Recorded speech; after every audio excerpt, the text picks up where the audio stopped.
भगवान के प्रति शरणागति करना ना पाप है ना पुण्य। शरणागति तो अकारण है। पाप करने से नरक यातना भोगना पड़ता है तो पुण्य करने से स्वर्ग प्राप्ति होती है। परंतु पुण्य खत्म होने के बाद फिर से कर्म भूमि मिलती है और वही जन्म मरण के चक्कर काटने पड़ते हैं। भगवान की कृपा के बिना कोई भी भगवान को नहीं जान सकता और भगवत कृपा का आधार है शरणागति। ईश्वर शरणागति से की गई साधना के लिए अतिरिक्त प्रयास नहीं करना पड़ता, बल्कि सहज ही साधक को ईश्वर की कृपा प्राप्त होने लग जाती है। ईश्वर की सच्ची साधना समस्त प्रकार के अहंकार से मुक्त होकर निष्काम भाव से कर्म करना है। जिस क्षण हम निष्कपट भाव से श्री कृष्ण के चरणों में पूर्ण शरणागत हो जाएंगे, उसी समय हमारे सभी कष्ट व दुख समाप्त हो जाएंगे। एक शरणागत भक्त की कृष्ण को छोड़कर कोई अन्य इच्छा नहीं होती और वे हमेशा आनंद में रहता है और हर परिस्थिति को गुरु कृपा के रूप में अनुभव करता है। भगवान श्री कृष्ण का पूर्ण शरणागत भक्त इस अनित्य संसार में किसी भी परिस्थिति में व्याकुल नहीं होता है। भगवान श्री कृष्ण निरंतर अपने शरणागत भक्त की रक्षा करते हैं और उनका पालन करते हैं।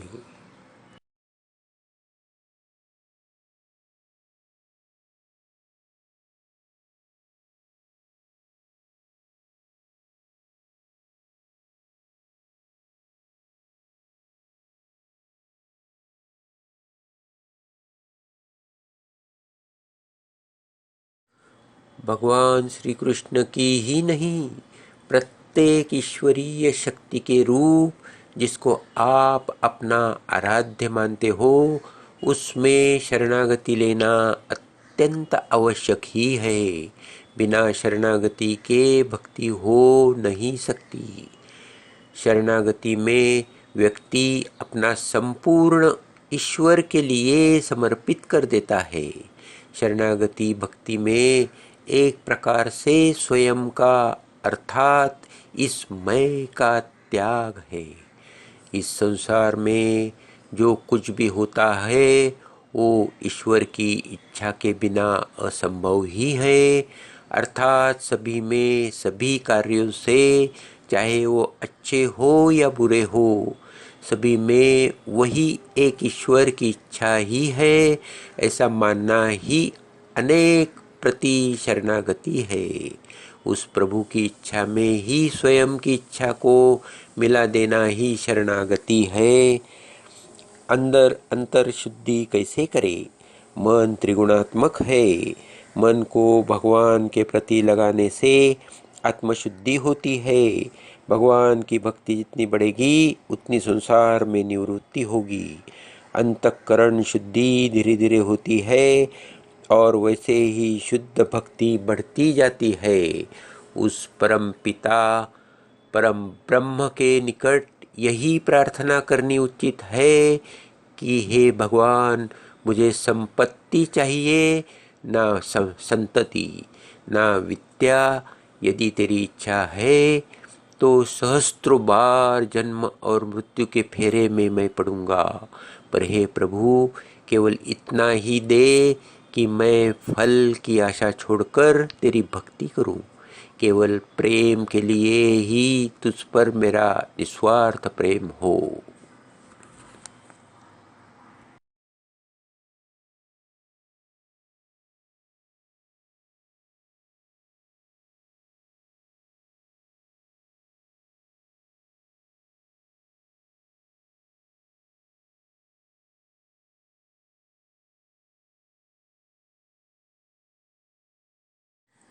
क्या व्यक्ति को भक्ति करनी चाहिए? ये आप खुद ही तय करें। पहले बस इतना जान लीजिए कि भक्ति क्या करती है। भक्ति जब भोजन में प्रवेश करती है तो भोजन प्रसाद बन जाता है। भक्ति जब भूख में प्रवेश करती है तो भूख व्रत बन जाती है। भक्ति जब पानी में प्रवेश करती है तो पानी चरणामृत बन जाता है। भक्ति जब सफर में प्रवेश करती है तो सफर तीर्थ यात्रा बन जाता है। भक्ति जब संगीत में प्रवेश करती है तो संगीत कीर्तन बन जाता है। भक्ति जब घर में प्रवेश करती है तो घर मंदिर बन जाता है। भक्ति जब कोई कार्य में प्रवेश करती है तो कार्य कर्म बन जाता है। भक्ति जब क्रिया में प्रवेश करती है तो क्रिया सेवा बन जाती है।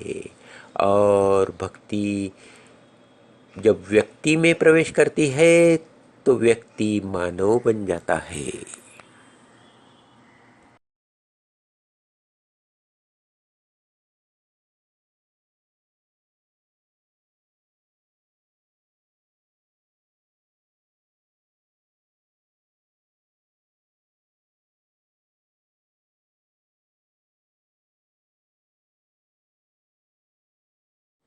ईश्वर को प्राप्त करने का सबसे उत्तम और सरल उपाय प्रेम ही है।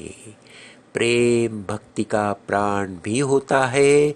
प्रेम के बिना इंसान चाहे कितना ही जप तप दान कर ले, ईश्वर को प्राप्त नहीं कर सकता है। दुनिया का कोई भी साधन प्रेम के बिना जीव को ईश्वर का साक्षात नहीं करा सकता है। भक्ति शब्द की उत्पत्ति भज धातु से हुई है, जिसका अर्थ सेवा करना या भजना है, अर्थात श्रद्धा और प्रेम पूर्वक इष्ट देवता के प्रति आसक्ति। नारद भक्ति सूत्र में भक्ति को परम प्रेम रूप और अमृत स्वरूप कहा गया है। इसको प्राप्त कर मनुष्य कृतकृत्य संतृप्त और अमर हो जाता है। व्यास ने पूजा में अनुराग को भक्ति कहा है। गर्ग के अनुसार कथा श्रवण में अनुरक्ति ही भक्ति है। भारतीय धार्मिक साहित्य में भक्ति का उदय वैदिक काल से ही दिखाई पड़ता है। भगवत प्राप्त हेतु भक्ति प्रमुख मार्ग है। इसे ज्ञान मार्ग एवं कर्म मार्ग से बेहतर बताया गया है। भक्ति मार्ग सर्वाधिक सरल मार्ग है। तभी तो संत कवि तुलसीदास ने कहा है, कहूँ भगति पथ कवन प्रयासा, जोगन मख जप तप उपवासा।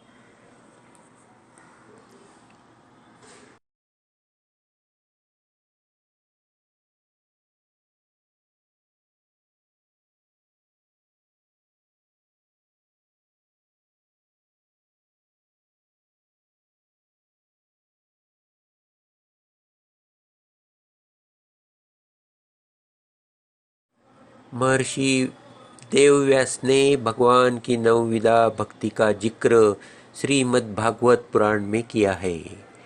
श्रवणम कीर्तनम विष्णोः स्मरणम पादसेवनम अर्चनम वंदनम दास्यम सख्यम आत्मनिवेदनम।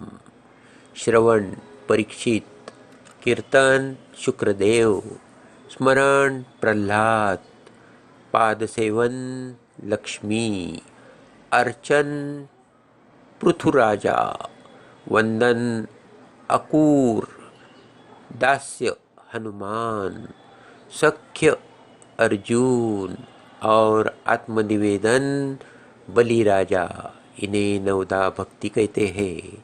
श्रवण ईश्वर की लीला, कथा, महत्व, शक्ति, स्त्रोत इत्यादि को परम श्रद्धा सहित अतृप्त मन से निरंतर सुनना। कीर्तन ईश्वर के गुण, चारित्र्य, नाम, पराक्रम आदि का आनंद एवं उत्साह के साथ कीर्तन करना। स्मरण, निरंतर अनन्य भाव से परमेश्वर का स्मरण करना, उनके महात्म्य और शक्ति का स्मरण कर उस पर मुक्त हो जाना। पाद सेवन, ईश्वर के चरणों का आश्रय लेना और उन्हीं को अपना सर्वस्व समझना। अर्चन, मन, वचन और कर्म द्वारा पवित्र सामग्री से ईश्वर के चरणों की पूजा करना।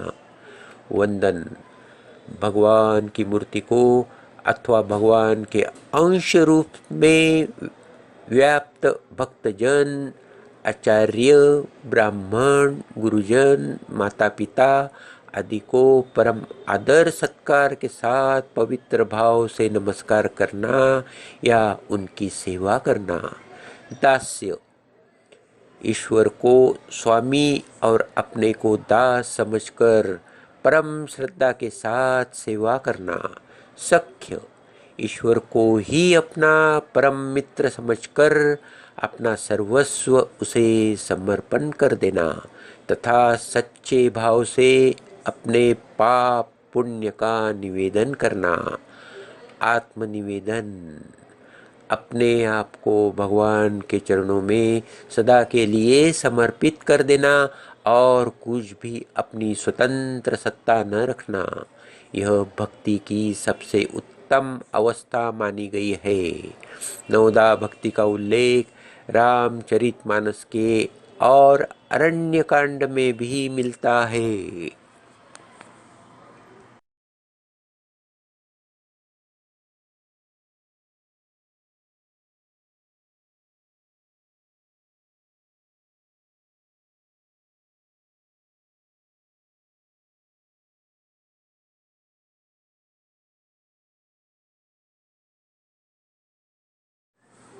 भारतीय इतिहास के पंचम मूल जगत गुरु एवं भक्ति योग रसावतार श्री कृपालु जी महाराज ने भी नवदा भक्ति को सही ठहराया है, पर उन्होंने श्रवण, कीर्तन एवं स्मरण को इन सर्वों में से सर्वाधिक महत्वपूर्ण बताया है।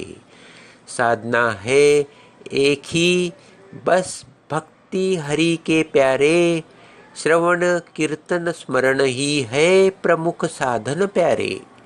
भक्ति की इन 3 प्रकार की विधियों में भी स्मरण का स्थान सबसे ऊंचा है, क्योंकि स्मरण का कार्य मन द्वारा होता है जबकि अन्य सभी इंद्रियों द्वारा होता है। विदित है कि इंद्रियों की भक्ति प्राणहीन शव के बराबर है। यह एक शारीरिक कवायद है, इसके लिए भक्ति मन से ही करना चाहिए। भक्ति नित्य एवं निरंतर होनी चाहिए। भक्ति में अंतराल आने से व्यवधान उत्पन्न होता है। इसे एक उदाहरण से यूँ समझिए कि हमें अरणि मंथन द्वारा यज्ञाग्नि प्रकट करने के लिए उन्हें आपस में लगातार रगड़ना पड़ता है। थोड़ी देर रगड़ने के बाद अगर छोड़ देंगे तो अग्नि कभी भी प्रकट नहीं हो सकती है। इसके लिए भक्ति भी लगातार होनी चाहिए। निष्कामता,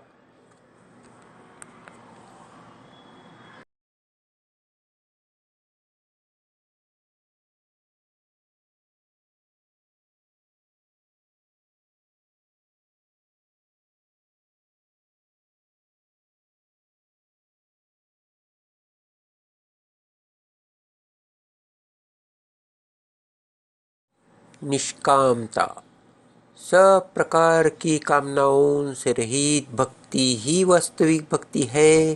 सब प्रकार की कामनाओं से तात्पर्य है ईश्वरीय कामना को छोड़कर जो भी बचा वही सर्व प्रकार की कामना है। मुख्यतः कामनाएं 4 प्रकार की होती है जिन्हें पुरुषार्थ भी कहा जाता है। धर्म, अर्थ, काम, एवं मोक्ष।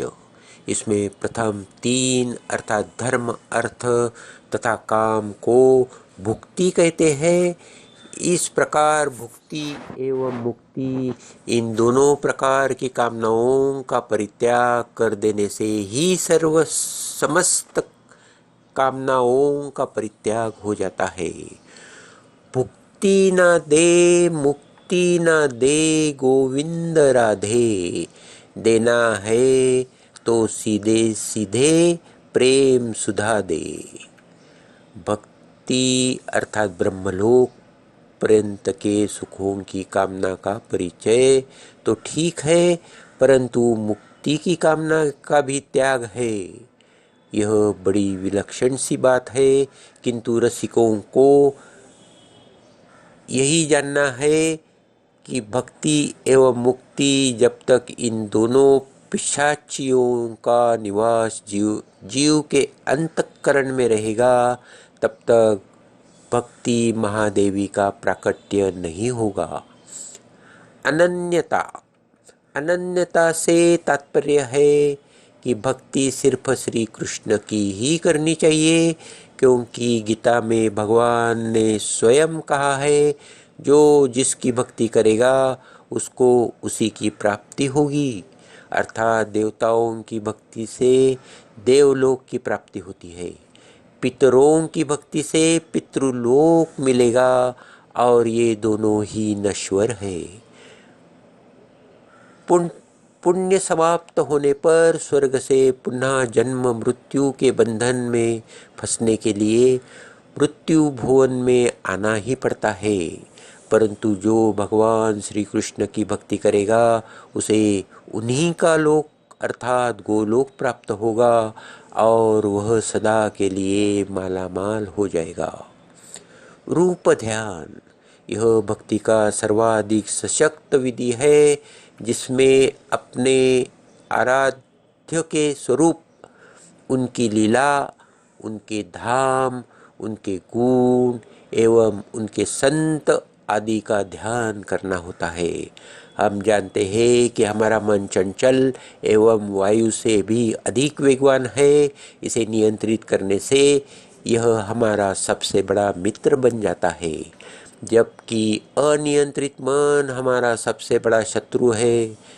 रूप ध्यान में हम अपने चंचल मन को संसार से हटाकर भगवान में लगाने की कोशिश करते हैं। इसी को साधना कहते हैं।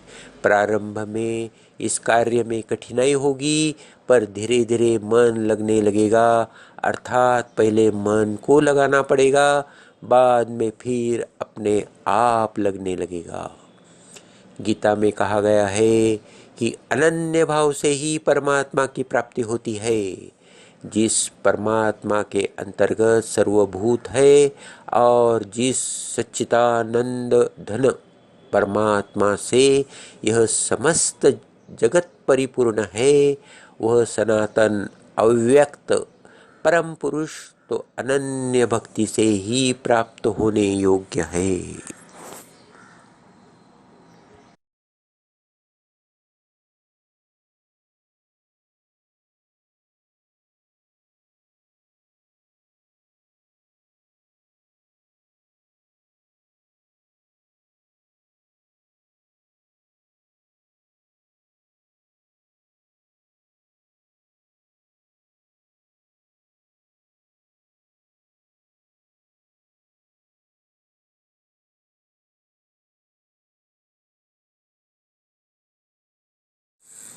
आपके सहयोग के लिए धन्यवाद।